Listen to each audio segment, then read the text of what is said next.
அல்லாஹ் மன்னிக்கணும், அல்லாஹ் அன்பு காட்டணும். அல்லாஹ்ட மன்னிப்பு இல்லாமல் சொர்க்கம் செல்ல முடியாது. அல்லாஹுடைய அன்பு இல்லாமல் சொர்க்கம் செல்ல முடியாது. அல்லாஹுடைய அன்பை பெறாமல் அல்லாஹுடைய மன்னிப்பை பெற முடியாது. அல்லாஹுடைய மன்னிப்பை நாம் பெறாமல் அல்லாஹுடைய அன்பை பெற முடியாது.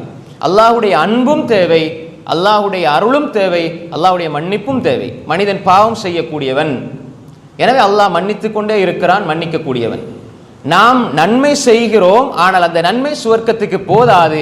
ஆனால் அது அல்லாஹுடைய அன்பை பெற்று தருகிறது. அல்லாஹுடைய அன்பு சுவர்க்கத்தை பெற்று தருகிறது.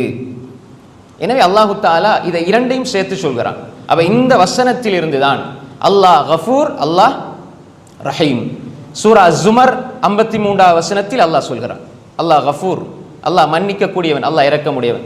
சூரா அல் ஃபுர்கான் 70வது வசனத்தில் அல்லாஹ் சொல்றான். குர்ஆன் அதிகமான இடங்கள் அல்லாஹ் சொல்றான். சூரா ஹிஜ்ர் 49, சூரா ஜுமர் 53, சூரா அல் ஃபுர்கான் 70. நீங்க குர்ஆனை பிரட்டி பாருங்க, கஃபூர் ரஹீம், வகான அல்லாஹு கஃபூர் ரஹீமா. அப்ப அல்லாஹு தஆலா அவனுடைய மன்னிப்பு மகத்தானது என்பதையும் அவன் விசாலமான கருணையுடையவன் என்பதையும் அல்லாஹு தஆலா குர்ஆனிலே சொல்கிறான்.